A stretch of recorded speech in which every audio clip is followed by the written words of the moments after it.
মোগল শ্বেহেনশ্বাহৰ এই কুটবুদ্ধিৰ সম্ভেদ ৰামসিংহয়ো নোপোৱাকৈ থকা নাছিল। তেওঁ জানিছিল যে অসমৰ পৰা জীৱিত অৱস্থাত উভতি অহাটো ইমান সহজ নহয়। অসম জয় কৰাৰ পাছতো মোগল সেনাপতি মীৰ জুমলাই জীৱিত অৱস্থাত উভতি আহিব নোৱাৰিলে। তাতে মোগল সাম্ৰাজ্যত এই কথা বৰকৈ প্ৰচলিত আছিল যে অসম যাদুমন্ত্ৰৰ দেশ। ইয়াত কামৰূপী যাদুবিদ্যাৰে মহাশক্তিধৰ লোককো নিমিষতে কাবু কৰি পেলোৱা হয়। তেনে এখন দেশলৈ যুদ্ধ কৰিবলৈ পঠিয়াব খোজা হৈছে তেওঁক। ৰামসিংহই বুজিছিল যে এয়া বাদশ্বাহৰ পুৰস্কাৰ বা বিশ্বাস নহয়, এক শাস্তিমূলক হুকুমহে। সকলো জানি শুনিও ৰামসিংহই পিছুৱাই আহিব নোখুজিলে।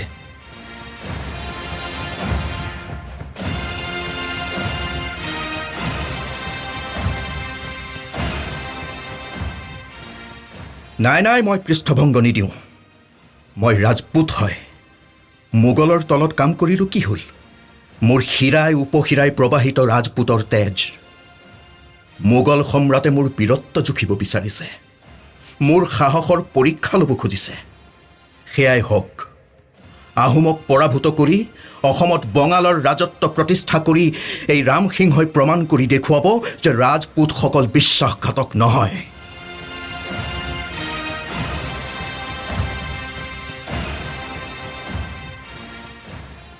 ৰামসিংহই অসম দখলৰ বাবে সাজু কৰি ল'লে এক বিশাল সৈন্য বাহিনী।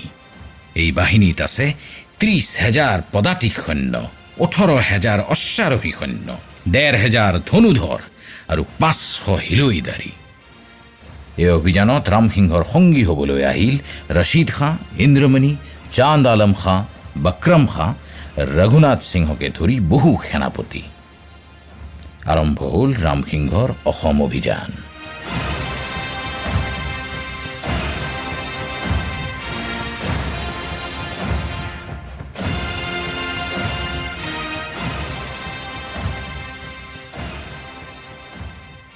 বিশাল মোগল বাহিনীক নেতৃত্ব দি ৰামসিংহই পাতনি মেলাই অসম যাত্ৰাৰ সংবাদ আহোমৰ কাণত নপৰাকৈ নাথাকিল। বিদেশৰ বা বতৰা সংগ্ৰহ কৰি আহোমৰ ৰজাসকলক জনোৱাৰ বাবে বৈৰাগীসকলক দেশে দেশে পঠোৱাৰ বিশেষ ব্যৱস্থা আছিল আহোম ৰাজত্বত। বৈৰাগী বুলি ক'লেও প্ৰকৃততে এওঁলোক আছিল আহোম স্বৰ্গদেৱৰ গুপ্তচৰ। তেনে এজন গুপ্তচৰ আছিল জয়ন্তা বৈৰাগী। এই জয়ন্তা বৈৰাগীয়ে এদিন হঠাতে আহি সাক্ষাৎ কৰিলে স্বৰ্গদেউ চক্ৰধ্বজ সিংহক। জয়ন্তা বৈৰাগীৰ মুখেদি সমস্ত বা বতৰা লৈ স্বৰ্গদেৱে ততাতৈয়াকৈ মাতি পঠিয়ালে আতন বুঢ়াগোহাঁইক। স্বৰ্গদেৱৰ মুখে সমস্ত কাহিনী শুনি হতবাক হৈ পৰিল বুঢ়াগোহাঁই। এয়া কি স্বৰ্গদেউ ঈশ্বৰ, বঙালহঁত আকৌ আহিছে?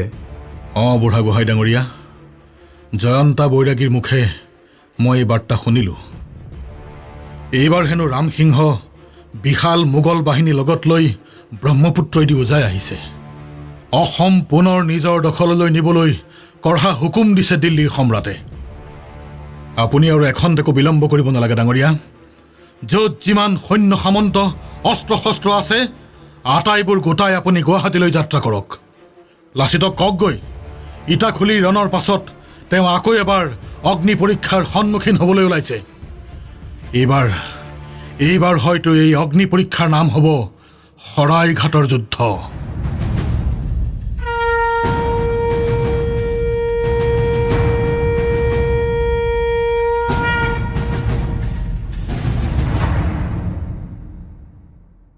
আকৌ যুদ্ধ, আকৌ মোৰ বুকুৰে বুবু হোলা হলে তেজৰ চেকুৰা। ইটাখুলিৰ ৰণৰ তেজৰ চেকুৰাবোৰ আঁতৰাই মোৰ বুকুৰ পানীখনি পৰিষ্কাৰ হ'বলৈ নাপাওঁতেই বাজি উঠিল আৰু এখন যুদ্ধৰ দামামা। যুদ্ধ কোনেও নিবিচাৰো ময়ো। মোৰো চিঞৰি চিঞৰি ক'বলৈ মন গৈছে, বন্ধ কৰা এইবোৰ, বন্ধ কৰা।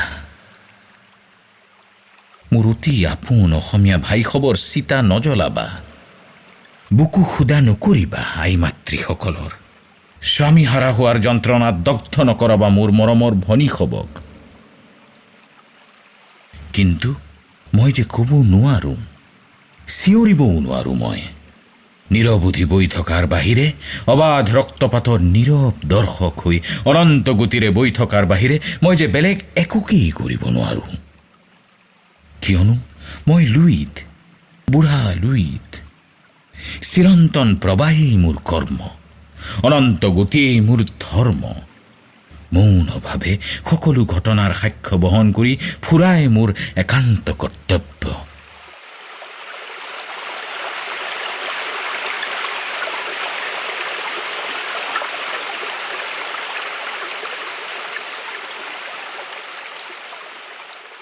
ইটাখুলিৰ ৰণৰ বিজয় উৎসৱৰ আনন্দ শেষ হ'বলৈ নাপাওঁতেই আৰু এখন যুদ্ধৰ সংকেত ধ্বনিয়ে কঁপাই তুলিলে অসম আৰু অসমীয়াৰ হৃদয়। কিন্তু আতন বুঢ়াগোহাঁইৰ মুখেদি মোগল সেনাপতি ৰামসিংহৰ আগ্ৰাসনৰ সংবাদ শুনি অকণো বিচলিত হোৱা নাছিল লাচিত বৰফুকন। মুখত প্ৰকাশ পোৱা নাছিল কোনো উদ্বেগৰ ভাৱ। এয়া যে অৱধাৰিত, সেই ধাৰণা পূৰ্বৰে পৰা আছিল লাচিতৰ। কিন্তু ইটাখুলিৰ পাছত আৰু এখন যুদ্ধৰ কল্পনাই কৰা নাছিল আতন বুঢ়াগোহাঁইয়ে।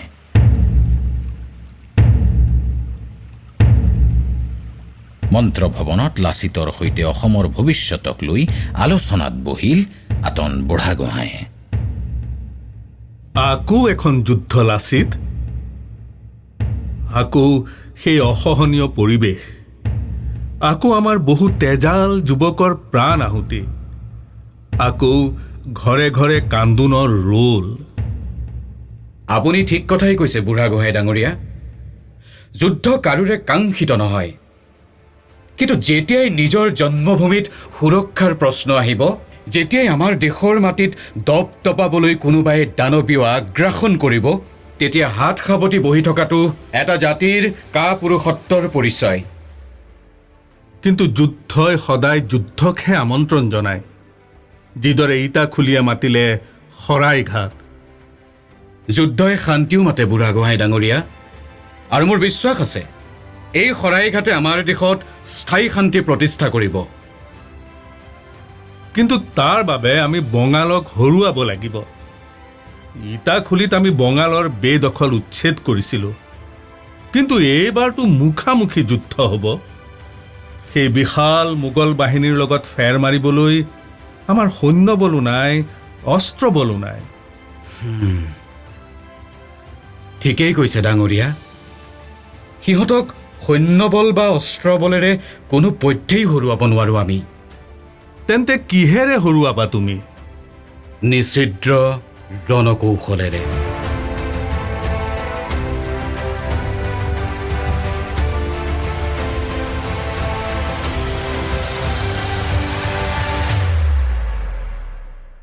এই ছিদ্ৰহীন ৰণকৌশলৰ কথা ক'বলৈ যাওঁতে লাচিত বৰফুকনৰ মনত পৰি গ'ল এজন বিখ্যাত সমৰ কলাবিদৰ ৰণনীতিৰ কথা। যিয়ে লাচিতক যুদ্ধবিদ্যা দিছিল, তেওঁৰ মুখতেই শুনিছিল সেই বীৰজনৰ কাহিনী। তেওঁ আছিল চাঞ্জু। মানুহজন আছিল চীনৰ।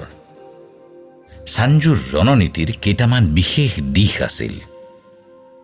শত্ৰুপক্ষৰ শক্তি অধ্যয়ন, আকস্মিক আক্ৰমণ আৰু আঁতৰি যোৱাৰ কৌশল, সাঁকো বা দলং ভঙা, জুই আৰু পানীৰ প্ৰাচীৰ সজা ইত্যাদি।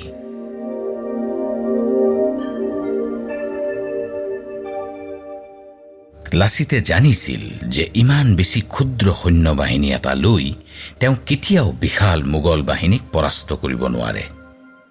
গতিকে এনে ৰণনীতি তৈয়াৰ কৰিব লাগিব যাৰ দ্বাৰা আহোমে মোগলক দেখা পাব, কিন্তু মোগলে আহোমক দেখা নাপায়।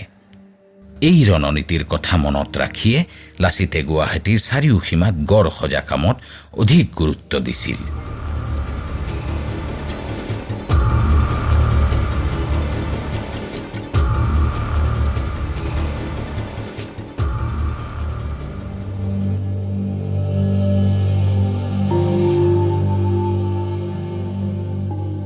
ইয়েৰশ্বটৰ প্ৰযোজিত অডিঅ' ছিৰিজ শৰাইঘাটৰ যুদ্ধৰ পঞ্চম খণ্ড শুনিলে। অনুষ্ঠানটিৰ কাৰ্যবাহী প্ৰযোজক কংকন আচাৰ্য। সহকাৰী কাৰ্যবাহী প্ৰযোজক সুদীপ্ত শৰ্মা ভৰালী। ৰচনা অভিজিত ভট্টাচাৰ্যৰ।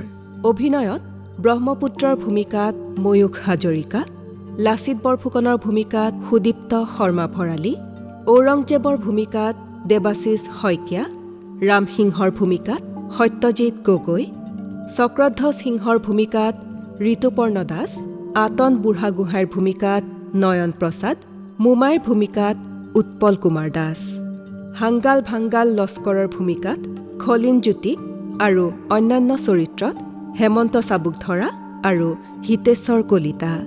আংশিক সংগীত চয়ন আৰু বাণীবন্ধন ষ্টুডিঅ' ড্ৰিমছ আৰু মৃদুল নাথ।